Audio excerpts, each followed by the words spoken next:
time has gone into this. Our incredible panelists from the American Society of Golf Course Architects and the tireless planning and organizing of Jason Straka of the John F. Kennedy National Historic Site. Thanks to you all. As with most of our programs that we've offered this year, we're really looking at Olmsted's legacy and how it influenced history, but also what it does for us going forward. And I know most of our panelists have been thinking about Olmsted and golf for quite some time, but sort of the nice coincidence of Olmsted's bicentennial year and the US Open happening both in Brookline seemed like the perfect time to bring this group of panelists together. And so today we'll hear about a discussion of Olmsted's principles and how they've influenced course design and shaped the profession of golf course architecture. So first I'm going to introduce Alan Banks, who's a longtime friend and employee of the site. He's going to give a brief overview of Olmsted. Alan worked for the Olmsted National Historic Site and has been studying Olmsted for over 30 years. Even in retirement, he continues to study and is keenly interested in researching where the intersections of Olmsted life and work have happened. One of those is sort of his happy coincidence of moving to Brookline to plan for the Emerald Necklace and Franklin Park, which is where we are today. So he's going to speak briefly on how the game of golf has influenced the use of Olmsted parks, including this one, where the second public golf course in the country was established in 1896. So I'm going to turn it over to Alan. Thank you, Alan. Thank you. And I guess I'm going to stand down here just for this. I think after this I'm going to go back and we're just going to have some fun talking. But again, my name's Alan Banks, and I just wanted to give you a little bit of background in terms of what is the connection of Frederick Law Olmsted to golf. And sometimes that connection was incidental. Sometimes it was that his firm actually worked, usually not on the golf courses themselves, but oftentimes at places like Augusta National, where they worked with Bobby Jones and Alistair McKenzie and the grounds around the clubhouse. Baltusrol in New Jersey is another club that they worked on. So they did have that formal connection, but a lot of the connection between Olmsted Sr. and golf, again, was more incidental. I think most people, when they hear the name Olmsted, usually associate it with the great public parks that he designed. And we don't like to believe it here in Boston, but they usually do think of that park down in Manhattan, Central Park. And if you're familiar with Olmsted's design work, you realize that was his very first project. He worked on it with his first partner, Calvert Vaux.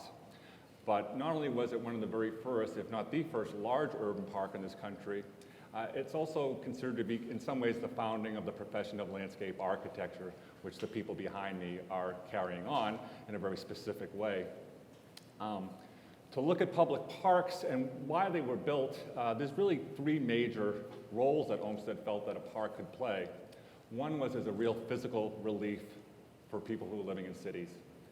They were starting to correlate, especially physicians, open space, fresh air, sunshine with people's health. In fact, if you came in through the entrance at Forest Hills, you saw the Lemuel Shattuck Hospital. He was a person who was very active in the what they call sanitation movement of trying to clean up cities. So when parks were being built, their early proponents were initially doctors. And after these parks were built, doctors would literally prescribe for their patients, you should go to the park, 2 hours for the next 2 weeks, and that's going to cure what ails you. So there was that physical part of it. The second part was a psychological part of how parks like Franklin Park or Central Park or Prospect Park in Brooklyn could also help relieve some of the stress of city living. And a lot of people are going to know this quote. It's one of my favorite of Olmsted's. That he said that the chief end of a large park is an effect on the human organism, which, like that of music, goes back to thought and cannot be fully given the form of words. So besides that physical health, the idea was that you were passing through the scenery that he was designing, you would actually relax and kind of de-stress. There's a term, in Japan, there's something called forest bathing, which is very similar. The idea is going into nature will kind of clean you out in many different ways, physically and psychologically. And then the last kind of component was not just the health of the individual, but of the community itself. Parks were a place that would bring people from all walks of life together. And when he visited Central Park, about a decade after he and his partner designed it, he said, "Where else in the year of our Lord, 1870, we thus see vast numbers of people brought together, each person adding to the pleasure of all others, just by their mere presence. And he talked about who he saw there, young and old, rich and poor, and Jew and Gentile. So the original thought behind a park like Franklin Park, again, was to have this multiple curative effect for cities.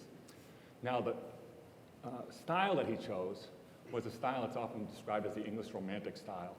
If you've ever visited England and visited a place like Blenheim, where Winston Churchill was born, designed back in the 18th century, you know the type of landscape you find there is like large open meadows. If you look out the window, actually, you can sort of see what you would see there. Again, large rolling meadows, lots of openness. This was very important to Olmsted, so that people who were living in these crowded cities would be able to gaze across the pasture land.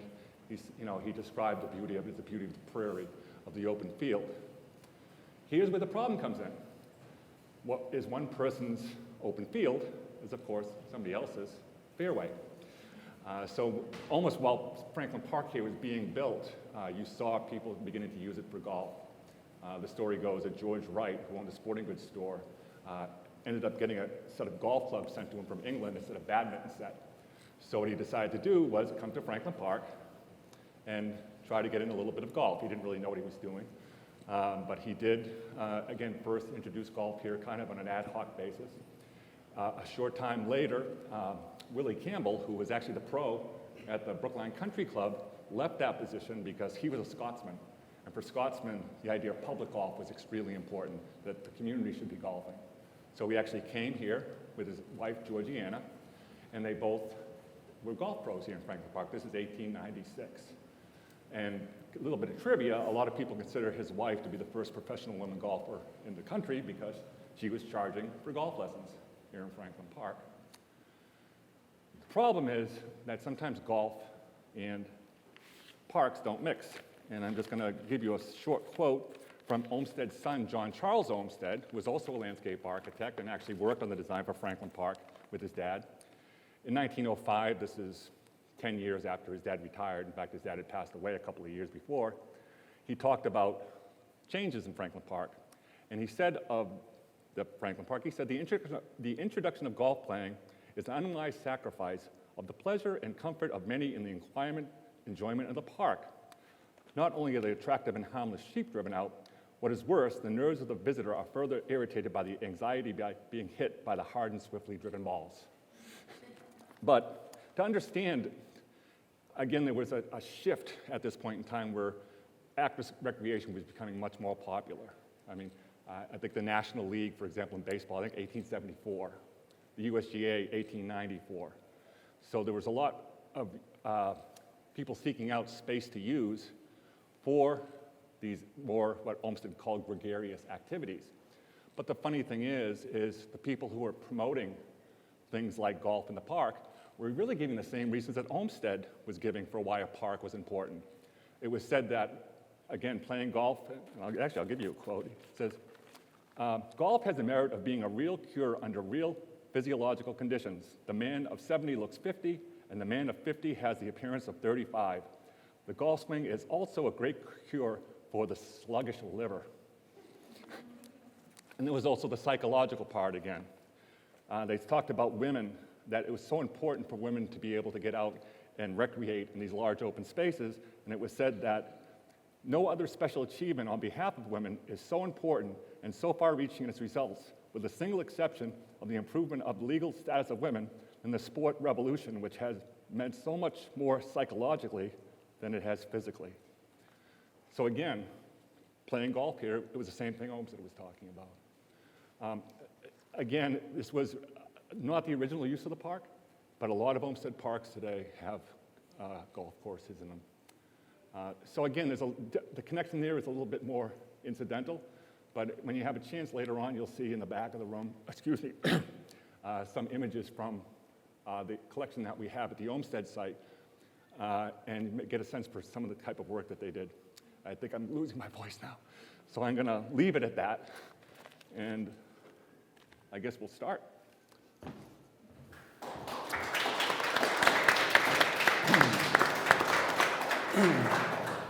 So, hi everyone, my name is John Strawn. I'm really delighted to see all of you here today. this has really been an exciting morning for us because we all got to go visit the archives. I think for each of us, it was the first time being able to do that, and it's just such a wonderful place to be and inspiring. So the chance to talk about Olmsted's influence on the profession of golf course architecture and on each of our individual careers as golf course architects is really quite exciting. So we want this just to be conversational, and I hope we can make it enjoyable for all of you. So thanks again for coming out. So I want to start just by asking everyone, first, I think I know more or less the answer to this question, but when did you first get interested in being a golf course architect? When did you sort of discover what it really means to be a golf course architect? And then second, as a corollary to that question, when were you first introduced to Frederick Law Olmsted? So I'll start. Jason Straka is currently the president of the American Society of Golf Course Architects, so we'll start at the top. I got interested yesterday. John, and first off, thanks for joining all of us today. It's a pleasure to be back in the area. Boston in general has a special meaning for me, which I'll describe it a little bit. I grew up in Ohio, and I love the outdoors. I was attracted to conservationism, preservationism, people like John Muir. I started to investigate landscape architecture, and I ended up at Cornell University, which was a campus was designed by F.L. Olmsted, right by Olmsted. So that made a lot of immediate connection there. As I started to learn more, I mean, virtually everybody in this room has some impact and some experience with an Olmsted Park, city. I mean, there's so many different things, and for me, my grandparents are immigrants. They came from Italy. They settled down in a town called Vandergrift, Pennsylvania. Yeah, and so which was designed by Olmsted for immigrants, to work around the mills there. They ended up, they moved to Youngstown, Ohio, which I found out today. They actually manufactured some of the equipment for the Olmsted office of interest. And then went to work for Youngstown Sheet and Tube, which I found today. The whole facility was designed by Olmsted. So it's amazing in that regard, all these personal connections that you end up finding. And then when I was at Cornell, of course, my background is I studied landscape architecture, and you got a thorough indoctrination into Olmsted, design, and you study American design, European design, and of course then interesting names, in European and English garden design, it was Capability Brown, right? So we talked a little bit about him today. And so, again, we made field trips to Boston here when I was in university, 30 some odd years ago, and it's great to be back. But that was really my draw. My background became environmental golf course design, John, as you know. For those of you who've ever been down to Widow's Walk, and anybody been down to Scituate before in Widow's Walk, that was actually my master's thesis in college, and that was the first environmental demonstration golf course designed and built in North America. And so many, many moons ago, and we did all this university research at Widow's Walk, and it still happens today. So that was my first introduction to F.L. Olmsted. Great. So Bel Jan is another former president now of the American Society of Golf Course Architects. So Jan, what about your inspiration to become a golf course architect, which I know is very personal for you, and also your connection to Olmsted? Thank you, John, and I appreciate being here with this group. I mean, it's terrific. My story starts with my father and his 5 brothers. They were all caddies. They were all caddies during the Depression. They helped fund the family coffers. They all were 5 of the 6 brothers went to World War II all at the same time, and the 6th one made it to the Korean War. All came back safely, thank you very much. One had PTSD, which we call that now. They called it shell shock then.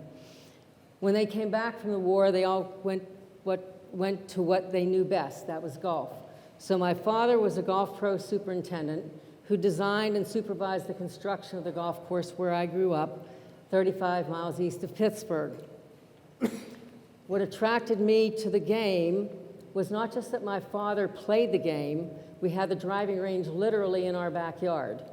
We lived on 435 acres of country club property with 3 square miles of government-owned flood control land around it, 3 miles from the closest town. Our closest neighbors were a quarter-mile away, quite rural. So I tell you that because it's very similar to the kind of background that Frederick Law Olmsted had, albeit 100 years later or more. Very rural and appreciative of what rural life was and rural scenery. So when I was a little tyke, when the golf course was under construction, there's nothing more fascinating to almost everyone than seeing big equipment work, right? So when I was this small and seeing pans and bulldozers operating, it was really pretty impressive because they built a 23-acre lake, built a dam to build a 23-acre lake on the property. So this was a golf club meant to be for weekend homes, and my dad understood from having been a caddy that it was important to design a golf course for everyone, men and women both. It wasn't just for men, because if you didn't have participation by both men and women and have juniors as well, that you wouldn't be looking after all the people who could play golf and who could support you. So I learned about golf from him, but then I also learned that the only way I could graphically depict my ideas about golf courses was to study landscape architecture. So I'm a landscape architecture student, and I decided on that so that I could do more with golf. And that's my story. Thanks. And just as a personal, I met Jan in 1988 when we were both students at the Harvard Graduate School of Design seminar in golf course architecture, taught by Robert Miragraves and a person who many of you may know, Jeff Cornish, who passed away a few years ago, excuse me, who was really a wonderful person. So I think it was a 3 or 4 day seminar. Yeah. I mean, I can't claim to have a degree from Harvard, but I do have a little certificate hanging on my wall back home in Portland. But here is somebody who actually does have a genuine degree from the Harvard Graduate School of Design. So Brandon Johnson, can you tell us a little bit about your own background in learning, wanting to become a golf course architect and your connection to Olmsted? Yeah, well, one, thank you for the opportunity to come back to a place that I spent 2 years, up the road studying. My start into golf course architecture started with golf, and I'm a professed golf nut. My best friend growing up asked me one day, hey, do you want to go play golf? I said, sure. We went to the local 9-hole golf course, paid our $3, and dribbled the ball down on some hard pan fairways. And I remember sitting on hole 9 and said, I hadn't whiffed the whole time. And whiffed. And I was instantly hooked and went into the clubhouse. And the pro goes, well, what are you going to do now? I said, I don't know. Just go around again. And so we played and played. And the next day, went back and played, and then we had to figure out how to fund this golf habit. So the two of us started a yard maintenance service, and so I was 12 at the time, and so I figured out, if I could get a whole bunch of yards, or about 30 minutes to do, an hour to do, I could get enough money and go play golf. And so I, had these big dreams of being a professional golfer and missed that by a long shot. But in this kind of pursuit of the game and pursuit to get better, and the old VCR of stopping, somebody's swing on TV, I noticed the golf course architecture behind it, and it ended up being Pete Dye's work, either at Harbortown or Sawgrass. And so that was really interesting to me. And my parents got me a book, Golf Courses of the PGA Tour, and I would look at the book and I would draw out of the book. And then, of course, I'd be in class. I'd be doing drawings and not concentrating on English or anything else, but dreaming about golf. And so I blindly went into the field of landscape architecture to do golf course design. And I went to North Carolina State University and was quickly a student of design. And I love art, love architecture, love the outdoors. And now I was wrestling really internally. I've always wanted to do golf course architecture, but I love urban planning. I love small scale space making. And I actually spent a lot of time in Europe traveling to all of these gardens, Stowe and Stourhead and Villante and Versailles, and going to Spain and looking at plazas. But the love of golf, that passion won out, and I was able to get an internship at the PGA Tour, and they couldn't get rid of me, and I came back for another one and helped them build TPC Deer Run, and then was hired on full time. And Brandon is with Arnold Palmer Design now, so I think you're the only one who's working under somebody else's name. Yes, yes, yeah. But a pretty good name in the golf, in the golf world, I would say. So, Rich, what about your experience then? What inspired you to want to be a golf course architect?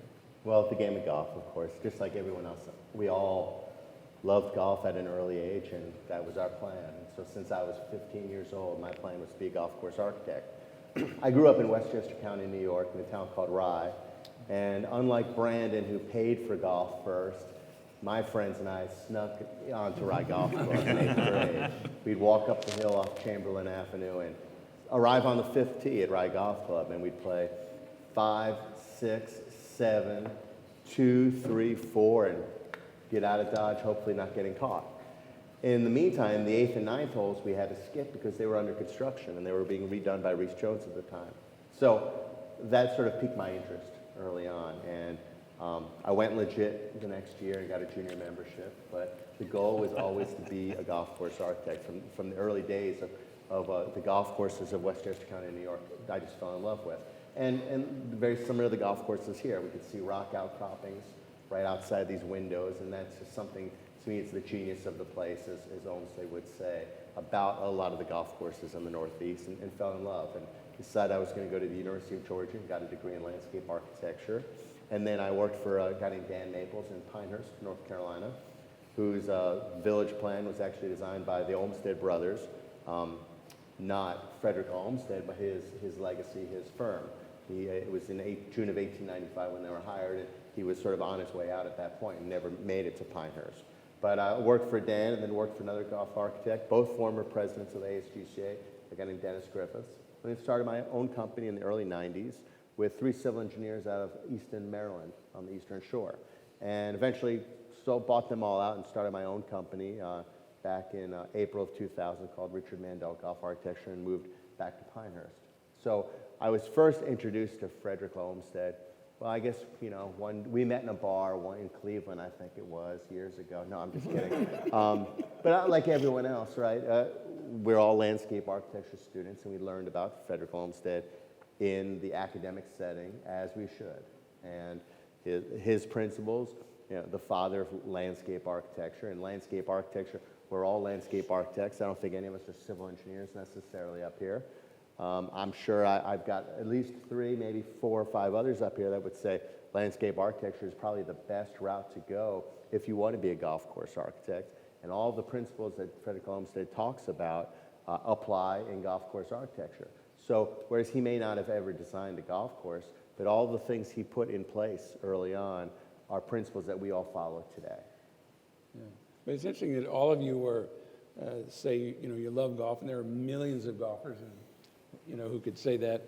But there are really a tiny number of golf course architects designing golf courses in the world. I don't know what the current number is, but it's well below 1,000 worldwide. I mean, it's really a tiny profession. And so, and I'm sure we've all had this. I'm sitting on an airplane. God forbid there's so many miles on the airplanes for everybody.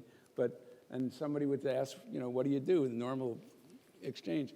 And if I say, well, design golf courses, there's one of 2 reactions.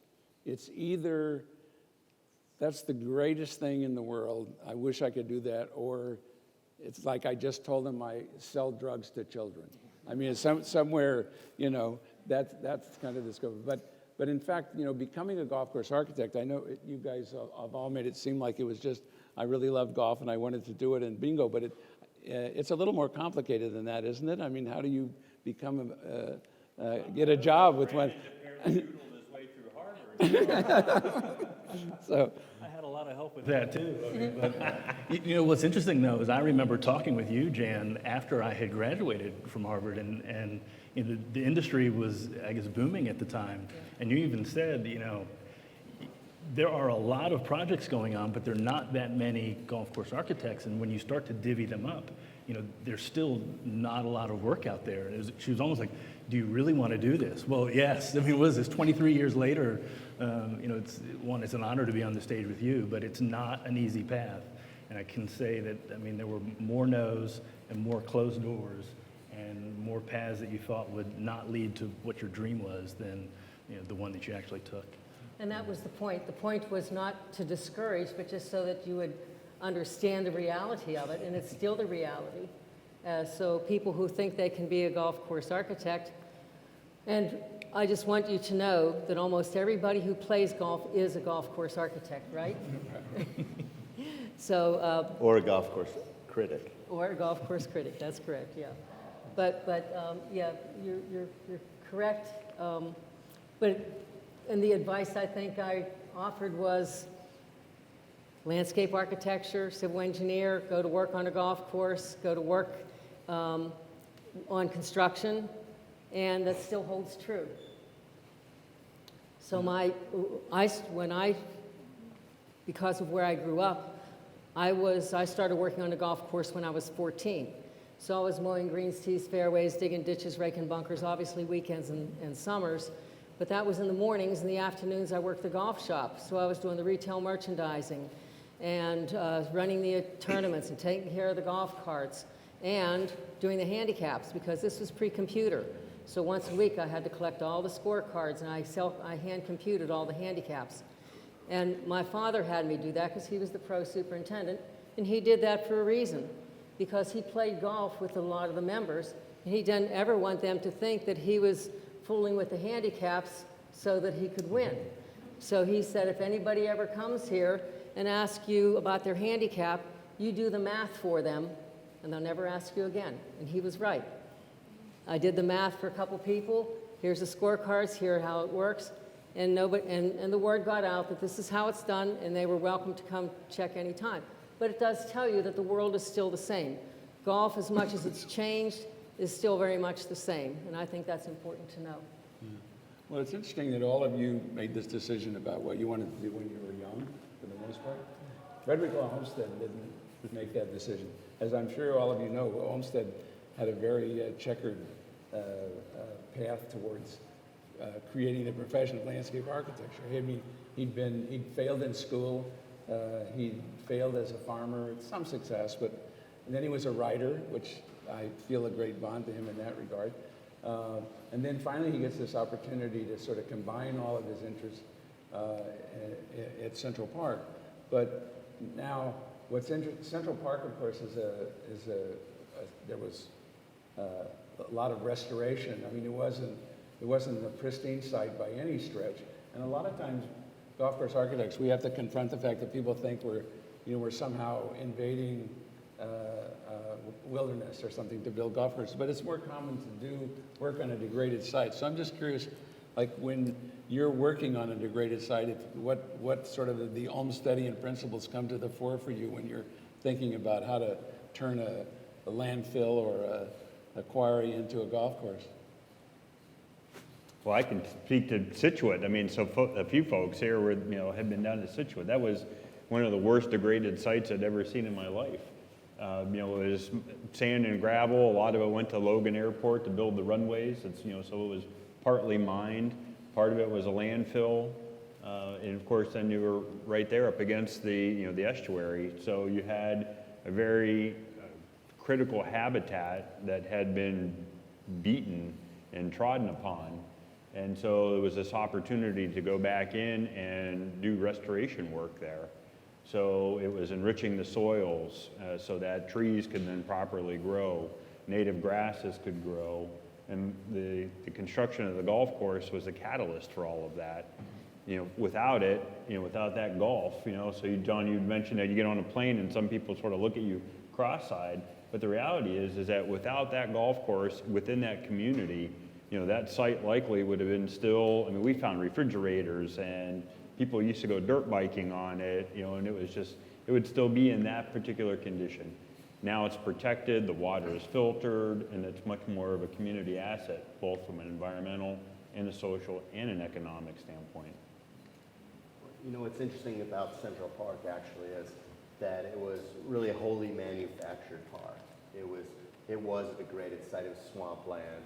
It wasn't able to be developed, and that's why the city commissioners originally picked the area for Central Park in the competition.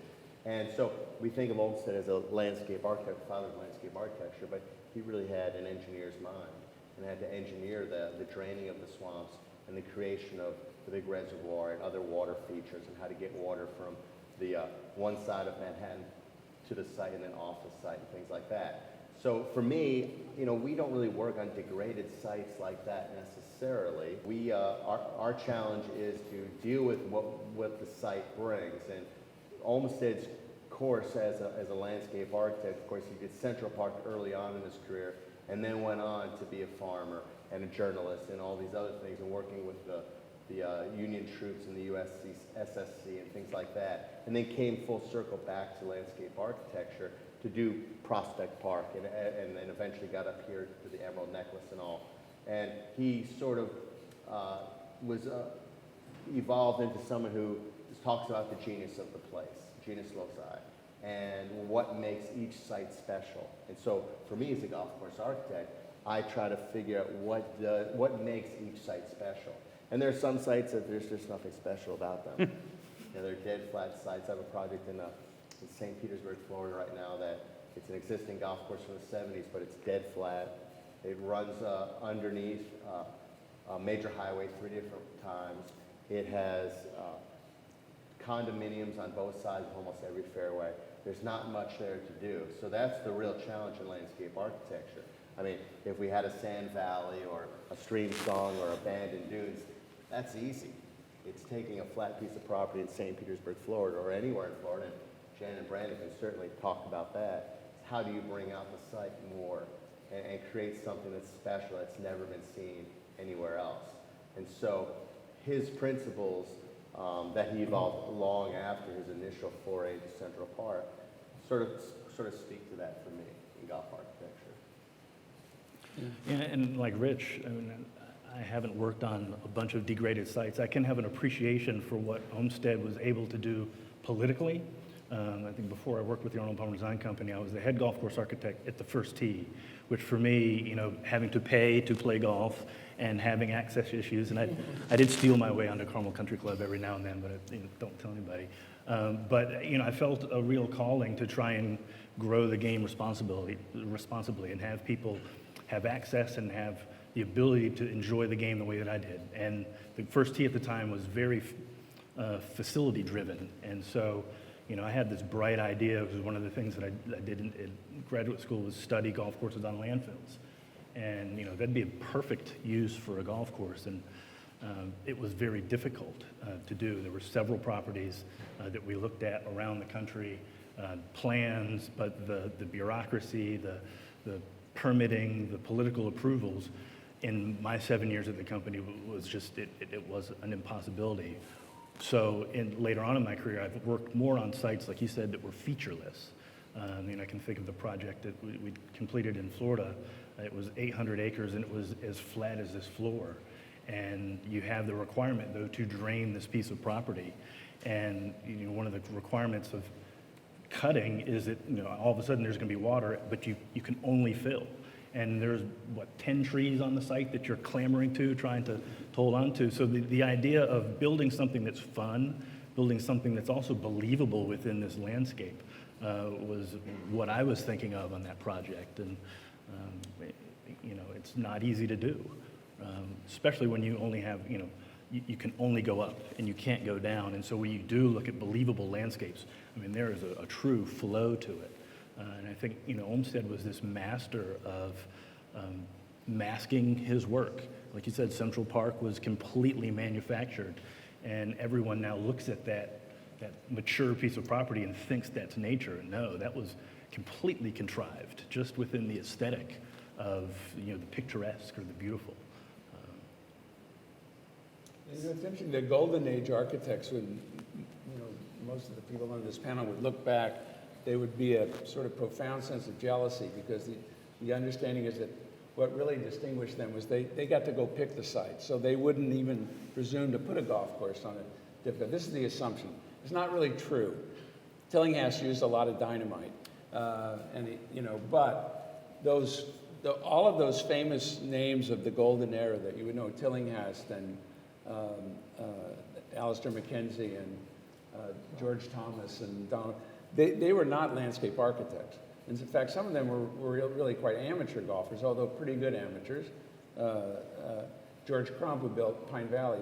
They knew so little at the time. I mean, they imported a lot of clay to Pine Valley to try to give some body to the site. Now, you know, nowadays golf course architects would know to die for a site that's only sand, but they didn't think that that was going to work, even though they ended up still with the greatest golf course in the world, perhaps. But so I'm just curious.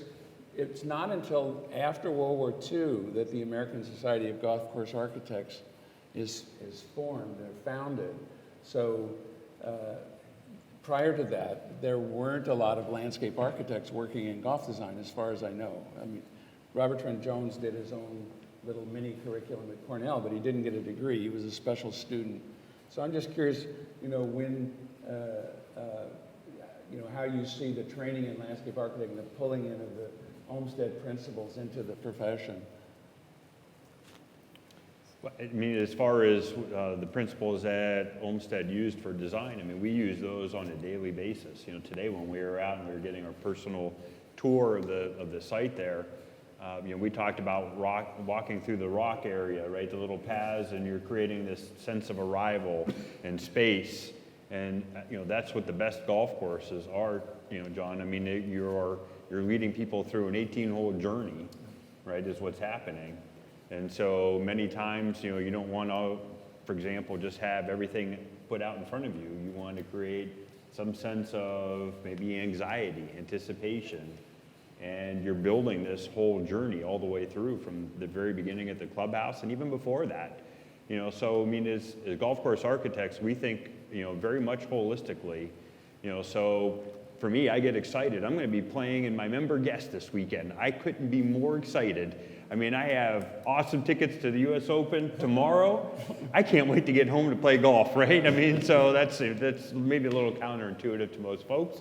But there's this, you know, so already I'm thinking about when you're arriving to the clubhouse and, you know, getting into the clubhouse and that progression to the practice range, maybe to the 19th hole for an early start, right? I mean, so there's all these things that are happening before you even get to the first tee.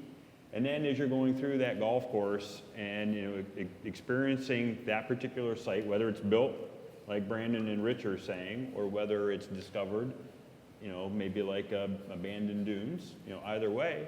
And then when you finish, you know, then you want people to come back and enjoy that experience again. And so you're again, it becomes that after you finish, then what? You know, they get back to the clubhouse and you're coming here, you know, and do you have this sense of community and bonding? Those are all things, you know, that we all learned through landscape architecture and Frederick Law Olmsted.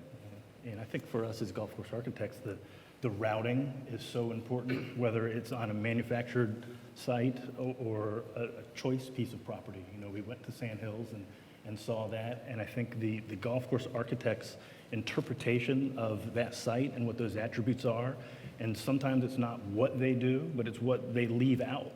Or what they choose to use and don't choose to use. It's just as important, maybe even more important than what you do. You know, the site at Sand Hills or abandoned dunes, I mean, Right. When you have this pristine landscape out there, I mean, you don't want to destroy it. I mean, you talk about this journey and the emotions, and, you know, I'm also a musician, so you were bringing up the Olmsted quote about music, and he talked about that, he wants people to be emotional about the work that he's doing, and music and landscape are probably the two things that move people emotionally the same way. And, you know, as an architect, you're looking at a site like that, it's like, ooh, I want to go there. But if I go there, I'm going to destroy that. And, you know, how can I leave that and let everyone experience it without destroying what is great about the site? And then complementing the site with whatever you do with the design. You know, making choices to be bold or making choices to be really, really subtle. And like, no one is ever going to know that you actually did something there. Or you do a whole bunch of stuff and people think you did nothing. So I mean, it's all of these little choices that you have to make. So I'll capitalize on some of the comments I've heard here from Jason, Brandon, and Rich. I worked with Tom Fazio before I started my own firm. And among the golf courses that probably received the most notoriety was one called Black Diamond. Anybody here see that play out? 1986, 86 is when it was opened, but that was designed, and we had to be very thoughtful about creating the spaces there. There were two quarries. One was a wet quarry that had wall faces 86 feet high, and then 86 feet deep water below that. And then there was a dry quarry. Where do these go? I mean, this was absolutely degraded land. It was phosphate mine. And we were able to do, and I took the photographs. I was on the property and actually stood on the tee locations where they ended up being to play a par 4, par 5, par 4, and 2 par 3s. So when you talk about this creating sense of space and making the most of whatever you're given, this was certainly it. Where do you put the clubhouse and still have these 5 golf holes? Where do they belong in the routing? And so it very much is like music. Where's the crescendo? In this case, they ended up being on the back 9, holes 13 through 17, and then people kind of felt, well, you've gone through all this drama because the space was huge from this side of the quarry to that side of the quarry. It was, the openness, the massive openness was terrific. And then you go back into closed spaces. You came from closed spaces to open spaces, and how people felt playing there was remarkable. And it's what made that golf course special. To then talk about, you mentioned Stream Song, Rich, and that too, there's 3 courses there now, about to have another, that were, again, on phosphate. But they moved dirt on this whole phosphate area completely differently than what Black Diamond had been. So Black Diamond in 1987, I think, was best new golf course, you know, when there were a lot of golf courses under construction. And it still is prominent today, but once that was done, it was amazing to see how many other people designed around quarries and into the quarries, the same as had been done at that property. But you know, and it's also interesting because Stream Song being what it is, all phosphate, a limited number of plant materials can grow on that soil. It's very alkaline. So unfortunately, the 2 that do the best are highly invasive species. One is called Kogan grass, and the other one's called Brazilian pepper. And those are the 2 features that you would find not on the property, or I mean on the property other than turf. So it's really important to, you know, as landscape architects, golf course architects, we're aware not just of what we're designing for play, for strategy, for aesthetics, but also for the environment. Yeah, I'm just curious, is there ever a conflict, or do you have to reconcile, on the one hand, trying to find the genius of the place, and on the other hand, the formal requirements of a golf course? Because you have to have 18 sets of tees, you have to have 18 greens, ideally, or a couple of routes going back and forth to the clubhouse. So, I mean, how do you reconcile and deal with those formal requirements? You're asking me specifically, huh? I'll cover it for you. I mean, you know, everything we talked about, one element of our career, of our profession we haven't talked about is we're designing for a game, right? That's right. Sport. Yeah. And so there are requirements, like depending on how much land you have, a certain number of tees and tee boxes and greens and fairways and things like that. So, you know, it's not, for me, it's not hard to reconcile that. That's the challenge, is find the genius of the place. And the only reason we're there is for golf.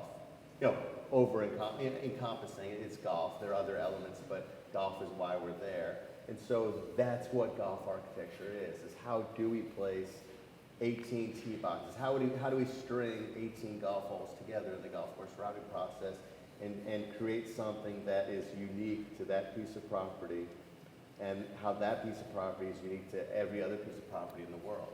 So I don't like to move a lot of dirt myself. Sometimes we have to, but for the most part, even a small rock outcropping like the one I'm looking at right now out there, you know, that would be a major feature to me that I would try to work around, because that rock outcropping there only exists in one place exactly like that in the world, and that's right out there. There are variations. There might be one behind me, but that's just a little different. Every feature is unique to itself.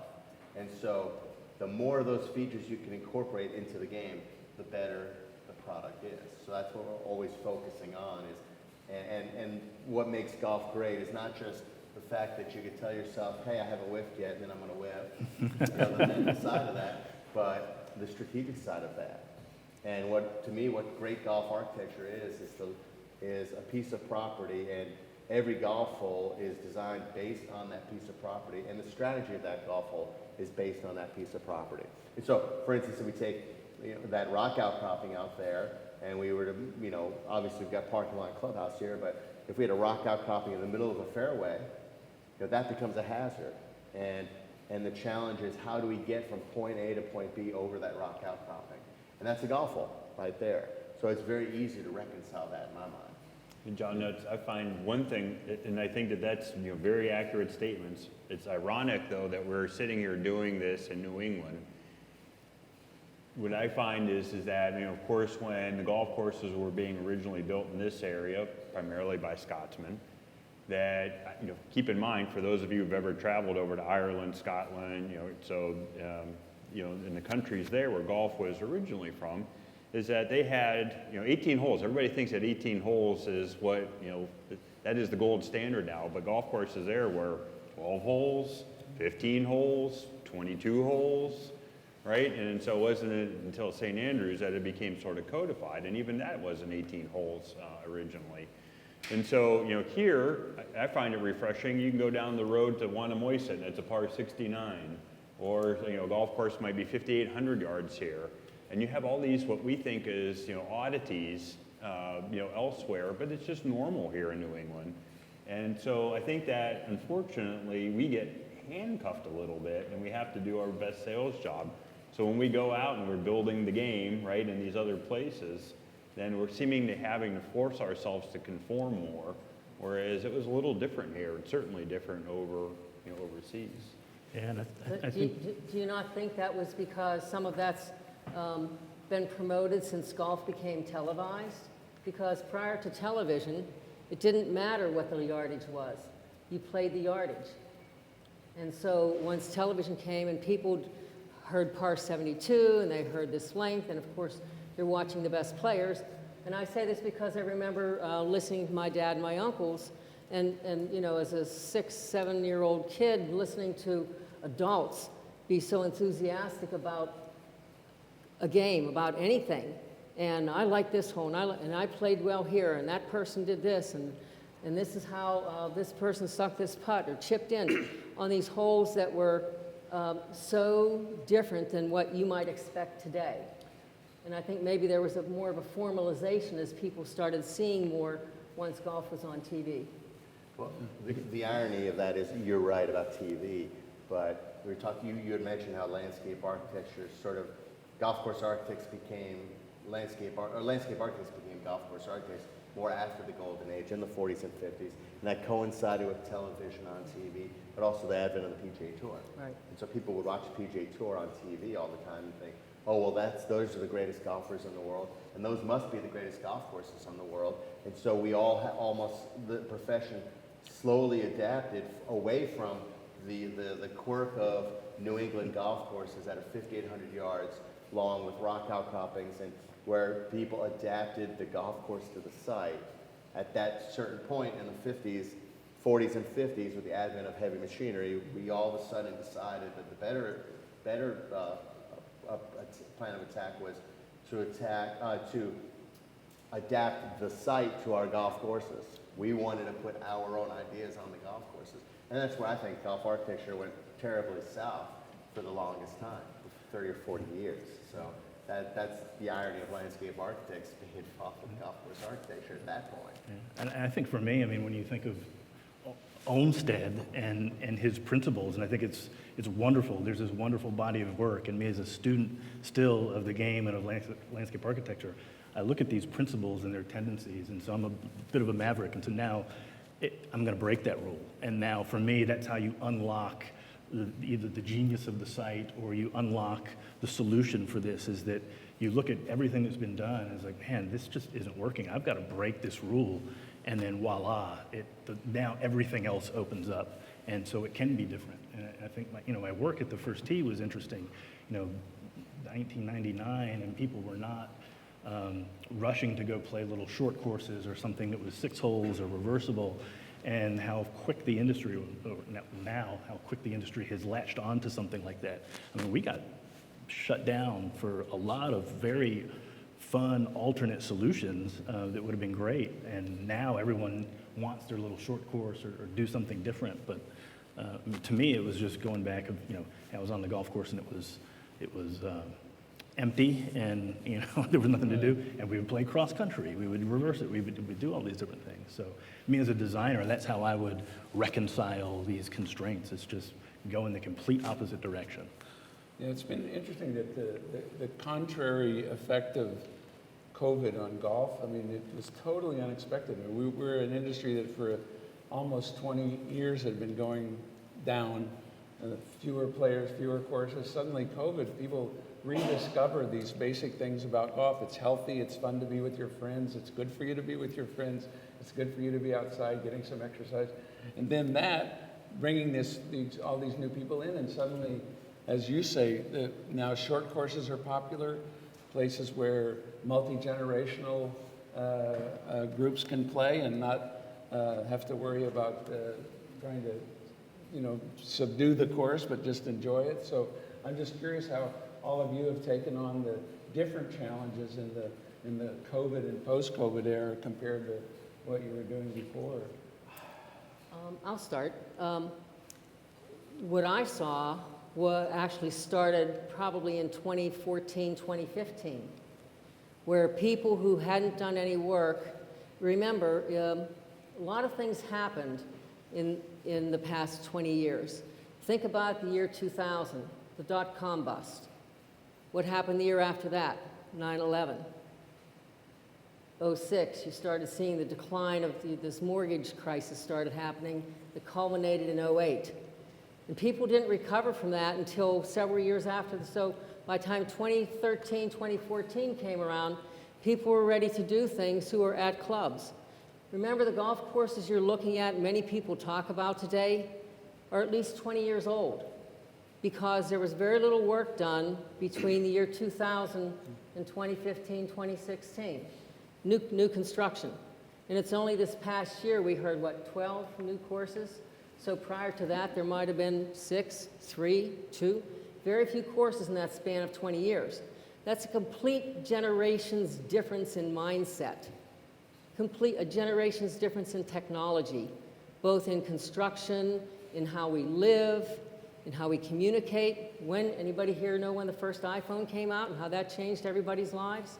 It's been 12 years ago, right? So it's not been that long ago. So when you think about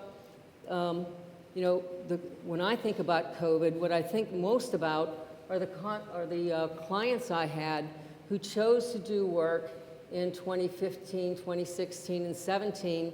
And among the things that we were doing were the things that Brandon talked about, adding short courses, par 3 courses, short game areas, additional areas to practice. All of those people were already prepared, they didn't know it, to be able to handle all the new golfers that arrived when golf was deemed a safe sport in which to participate, so that you could have fresh air, exercise, social advantages. And so from my perspective, it started before COVID. The people who were ready to do something different after all these financial issues. I mean, COVID for me, really, the only thing that's changed for me COVID-wise is everything costs 25 to 30% more in construction now. We didn't really slow down in COVID. So I can't really say, a boring answer, but I can't really say that things have changed much. I do love the innovation of the short course idea and all of that. I think that's the one difference now than the last short course invasion we had, which was before at least my career, in the 70s, 60s and 70s, short courses were sort of a concept that was gaining traction but didn't last very long. And so I think mostly because the design, like many of the courses in the 60s and 70s, the design of those short courses wasn't very inspiring. Now we have short courses that are, again, going back to the genius of the place, have something special to offer and more interest and challenge. So I hope that the short course concept, not necessarily continues, but maintains its status quo. And 10 years from now, all these short courses that are around are as active then as they are now. I just worry a little bit about that.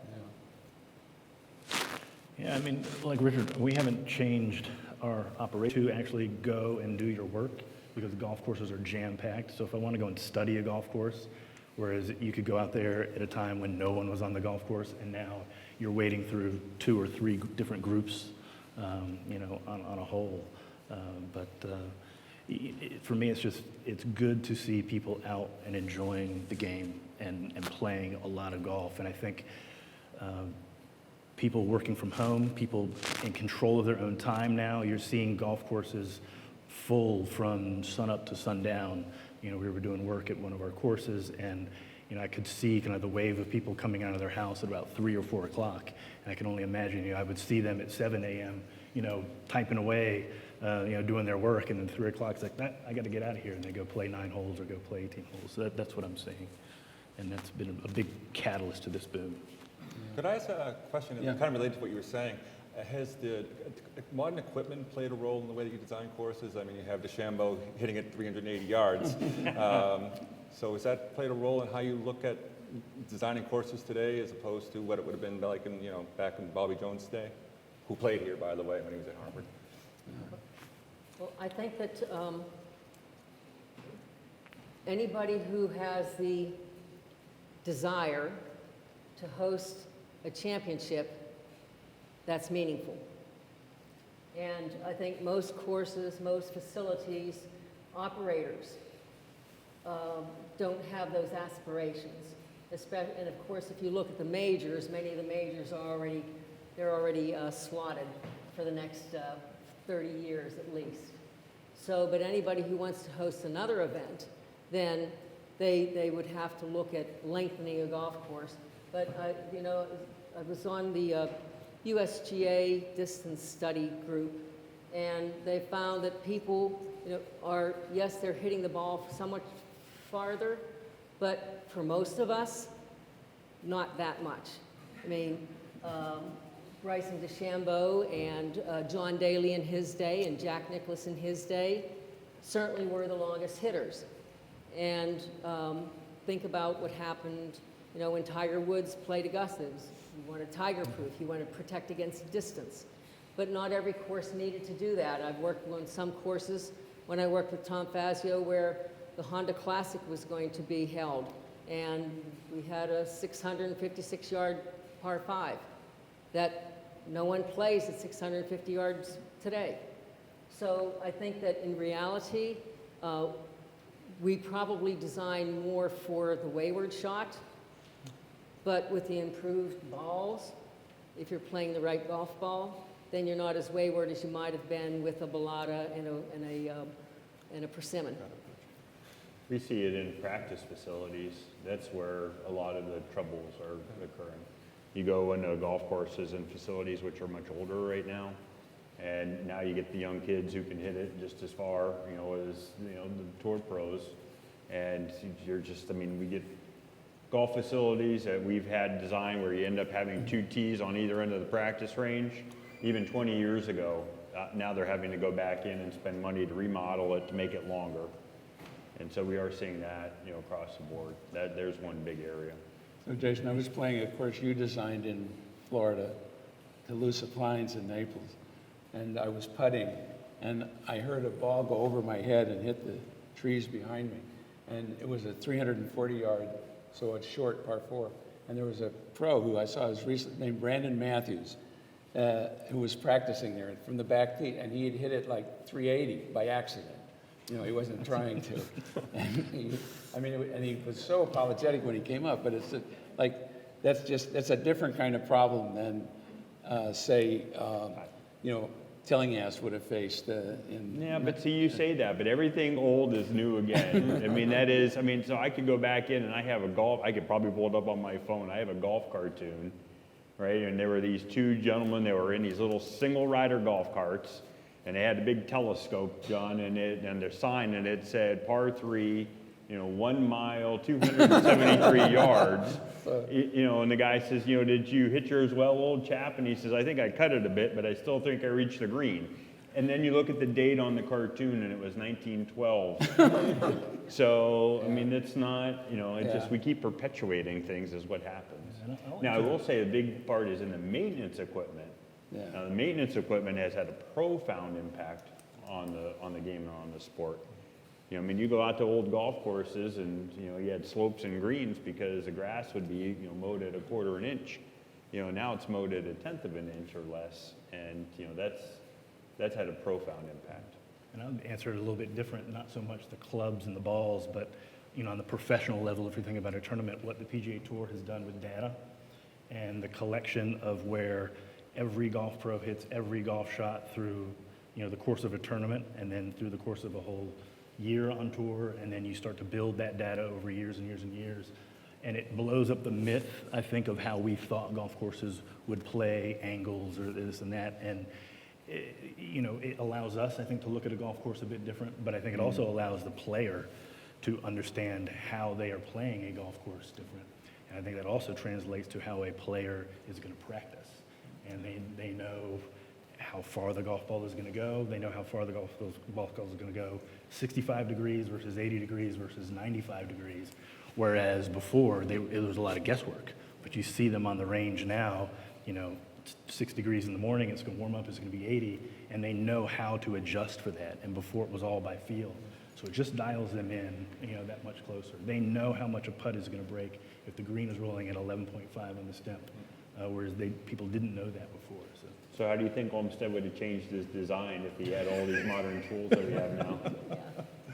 That's interesting. I do think he'd have a healthy critique on our profession, though, through the dark ages, if you will, with the boom in real estate. I mean, I think there was a better way of doing that, but yeah, it'd be interesting. I think he'd move a lot of dirt. I think what I was really impacted by today was at how much technology that he actually utilized, you know, within his practice. I mean, I mean, if I bring my son there, he would say, "Dad, this is archaic." You know, I look at it and go, "Geez, I was right on the fringe of using a lot of this stuff." So, Exactly.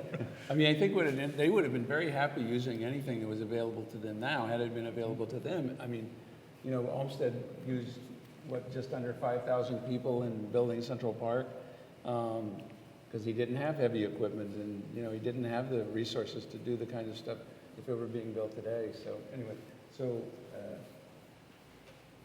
I think, Michael, are you ready to sum up? Hi everybody. I was asked, I also wanted to be a golf course architect, but I did not make it through landscape architecture school as tenaciously as they did. I became a golf course superintendent and was a superintendent of many golf courses in Massachusetts. But now I work for the National Park Service, and I work for the aptly named Olmsted Center for Landscape Preservation, which we go around, we're a regional program, regional center, to help some of our small historic sites. So you might notice that we don't have the Yosemites and the Yellowstones. We have smaller sites like the Fairstead site or Adams. We have these smaller historic sites. Complicated landscapes, not always having like the expertise available there. So we're a support center for that. We're a support center to help. We do cultural landscape reports, which is the equivalent of master planning that you guys all kind of respond to when you work with clubs. We do cultural landscape reports and cultural landscape inventories for these important landscapes.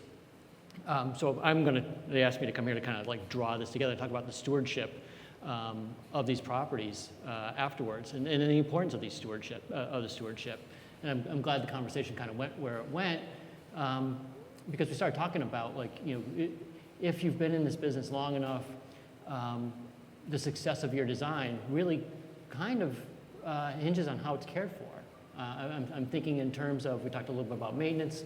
You know, if you design a golf course to play firm and fast, a lot of ground contours, a lot of ground features that you want to be taking advantage of, and the desire of many memberships and many golfers is for verdant and green, and all of a sudden kind of take away that ball bounce. On the other hand, if you're designing a posh country club with, you know, for the aerial game, and someone comes in and like tries to kind of, you know, hold back on the fertilizers, hold back on the water, mow it short, get it fast, also renders the design not as functional as you guys had all wished. When it comes to Olmsted, it's a little bit more, it's like trying to pick up, he was so hands-off. Like we talked a little bit about the genius of the place. Sorry, he wasn't hands-off. His design looked like they're hands-off. They're very natural looking. You can't believe, if you went to Central Park, you wouldn't believe the amount of engineering that went into that, because it looks so natural. And what we find ourselves when we're maintaining his landscapes or other landscapes is really trying to not overdo it. Like, if we were at Fairstead and all of a sudden you started seeing Disney-style beds of annuals kind of ringing the house, if you started seeing topiaries, Alan used the idea of a garden gnome. If you put a garden gnome over there, it's all of a sudden you're taking away from, you're making a place busy. You're taking away from his vision of not busying the eye so much. There's a quote along those lines. I can't remember, but it was the idea of you wanted to rest your eyes. It was a very pastoral look. And so it does take this type of knowledge as stewards to really bring and continue to bring his designs to life. Something else that disappears if you're not paying attention to it, a landscape wants to just take over. It is not like preserving a statue, which work goes into that, but nature's always trying to thwart you. It's like it's trying to grow more stuff. It's trying to get bigger. It's trying to remove your view sheds. It's trying to crowd out each other. There's all these things that are kind of going on. So it ends up being a really delicate balance when it comes to some of these landscapes. So I don't know whether I'm allowed to end a little bit, but ask the panelists to kind of talk about the stewardship of their designs a little bit and what that means to them. If we have time to do that. Sure. No, it's a wonderful question because a golf course is a living thing, as is a Olmsted Park. So it's something that has to be addressed more or less constantly. So, Jason. That's a great question, and I don't know that we always have control over it, unfortunately. You'd like to see your work perpetuated. We've got some wonderful clients. First off, I guess we're all getting to the point where, as my daughter says, Dad, you're just getting old. And so it's kind of interesting to go back to designs that you worked on 20 and 30 years ago and have clients come to you and say, what are the founders of the club or the people that you were involved with are now passing on, they're moving on, but we want to make sure that the vision of your firm is archived, is understood for that next generation. It's nice to be able to have somebody ask you to do that. So we are, even matter of fact, we've worked in Westerly, Rhode Island and up in Ipswich here, and both clubs have asked us to start to archive and put that vision down so that it can get passed along. That's not always the case, though. I was with another client, and we were working, and the superintendent the other day just said, he goes, I said, do you think that this is okay? And he looked at it, and he goes, don't worry about it. He goes, we'll change it next time we rebuild. And I went, wait a minute. What do you mean? This should be it. There's no next time, So it all depends on the client. Well, a lot of my work is restoration work. Restoration of Ross courses in Tillinghast and Thompson and Bendelow. And so we have to, a lot of times we come in on the back end of a project or of a membership that didn't really take care of their site. And so we have to try to restore that while also dealing with technology. So where someone like Ross might have put bunkers 225 yards off the back tees in the fairway, those bunkers don't come into play as much. So we have to preserve that, but also update technology as well. So that is a challenge for us from a preservation standpoint as well. But what's interesting is the more you learn about Olmsted, is he definitely had that same issue. He had those same frustrations that all of us had. The numerous times that he was fired or let go at Central Park alone, or where he didn't see the University of Berkeley, his campus plan for Berkeley ever come to fruition, all of that. We come through and deal with that all the time. So going back to Jason saying, we don't necessarily have control over that. That's a big challenge of of our profession. So, Actually took my anxiety level down today when I saw some of that there out at the fair site, because I'm like, oh, I'm not the only one. Even Frederick Law Olmsted had these issues. right, Did- right. Right? I mean, Alan, wasn't like in his final years up at Belmont Hospital, like he was looking out there's a campus he designed, and it infuriated him that they didn't take care of it or implement it the way that he wanted to. He And was that stuck wasn't there. unusual either, that they, against Stanford University, right in the middle of the project, Mrs. Leland Stanford decided that her brother-in-law could carry out the design just as well as the Olmsted firm could. They actually dropped the project of Balboa Park in San Diego because they wanted to place like a railroad station right in the middle of a big field, which was like key to their design. So yeah, that was the gnome, wasn't it? yeah, exactly. Yeah, and that's what sometimes I'll try to explain to people that Olmsted didn't design by fiat. He had to take, and like you folks, I mean, when he designed Central Park, it had to have carriage roads, it had to have music. He wasn't making those decisions. He got a list of what had to be there, and his genius was able to put it into that design, but still keep the whole feeling of being in this surrounded by nature. But Central Park is actually a bad example than Olmsted Park. It's way more high Victorian. Franklin Park is almost really what you're looking for in Olmsted's mind. That's the evolution of Olmsted. Yeah, it really is. It is. I mean, the Roxbury pudding stone you picked out over there, it's made, all the building materials that he used here was basically Roxbury pudding stone, because as he said, the less things seem dressed up by human hands, the better.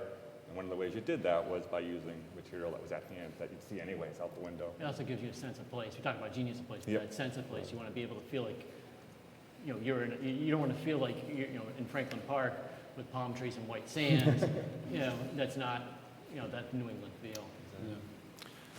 Yeah, I mean, it's been said a lot. I mean, we're not in control. Nature doesn't allow us to be in control, and then, human intervention or non-intervention doesn't allow us to be in control. And certainly with our firm, with, our founder having passed, and he, selected myself and Thad to kind of carry on this legacy, and he was also a tinkerer too. So it's not like he played a golf round with the same putter or driver. I mean, he wanted to also push the envelope. So we are indebted to all the superintendents that are working on our projects, because anything that we propose needs to be able to be maintained and then kind of morph and evolve with what nature is going to do. And if you've got a grass like Bermuda that's growing together, I mean, you can't hold it back.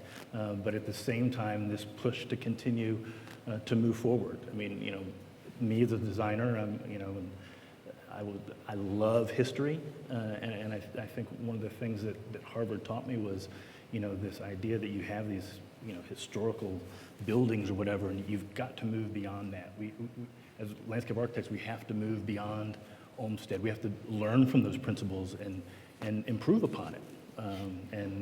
So I mean, we look at our work kind of the same way, is that there are some great things that have happened.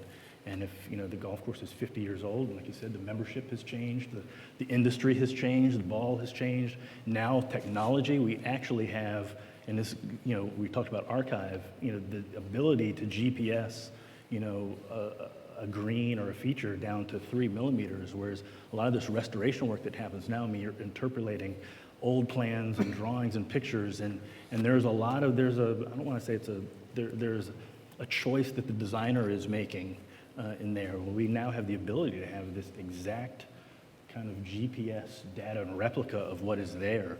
So if you do make a change, hey, we went from this to this.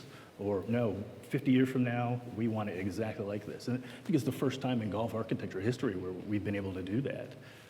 We've actually taken GPS into the field. So you can imagine some of our landscapes can be pretty complicated. One that comes to mind is that we did a prototype on was the Eisenhower Historic Site, and really complicated, very heavily planted site. And you'd walk onto that place and it'd be, oh, this is beautiful. It's a lovely place. What we did is we took cultural landscape inventory, which we're a government. Of course, we got to inventory things and know what we have.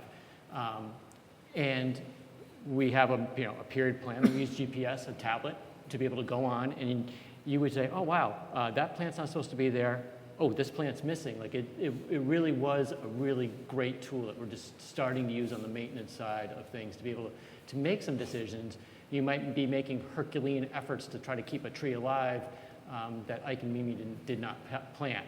And is supposed to be removed anyway. So having like that real field GIS information is going to be really useful in the future, I think, and probably for all you all to be able to maintain your lines and maintain your features as well.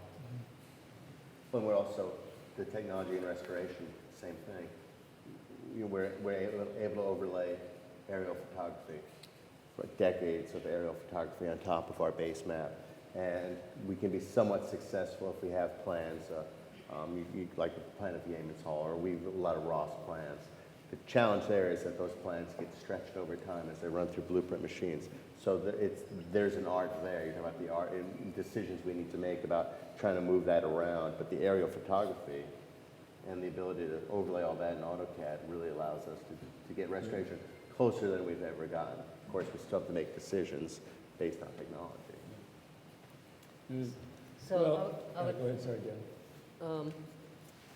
because I grew up working on a golf course at a young age, I have a real sense of what it takes to keep something. Just last year, I went back to the golf course my dad designed, and I could see all the landforms were just as he had placed them. And he did, never having studied Frederick Law Olmsted, he tied all the contours into grade out here somewhere so that everything looked believable. It looked like you found the green. It looked like you found the tees. They didn't look like they were created. But beyond that, in the intervening years, people planted trees that didn't belong where they are. And they had a terrific impact on what happened after the trees were installed. Somebody moved dirt. Now you're changing the contours outside. You're changing drainage. So what we don't know, even though we might have a master plan and we might say this is what we did and this is why we did it, it doesn't prohibit, unless the club takes advantage of saying that no changes will be made to this master plan unless that somebody else's thumbprint is going to come on that golf course. So those are the things against which we can't really guard. And it really has to be a club philosophy, owner philosophy, developer philosophy. Whomever's in charge of the golf course is, if we're going to make changes, it's not indiscriminately by one of the playing golf course architects who happens to be there every day or every week. It's by someone whose profession it is, someone who has an expertise, whether it's the person who did the design work, or someone like Rich who goes back and does restoration. So I think it's the maintenance depends on the budget. You fall on hard times. People move out of a county, move out of a city, and all of a sudden the population isn't what it was when you first did the golf course. Those things happen. And or all of a sudden there's more people there and the course can't handle because there's more play than originally intended. Or there's younger players than had been there 25 years ago. And so now you end up with the issues that Jason's talking about, where they're hitting it too far and there are danger issues. So we count on the golf course superintendents, just as whether it's a Frederick Law Olmsted property or it's a Frank Lloyd Wright house, if you don't have the maintenance to keep it the way it was intended, it's not going to look that way in 3 years, 5 years, 20 years, 50 years. And I think that's part of what you have been doing, is you're now trying to catch up with some of the things that maybe weren't pursued as they could have been. And just so I'm not pointing fingers, I think we all do this at our own houses. You know, we do a little deferred maintenance, right? So I think that's some of it as well. Yeah.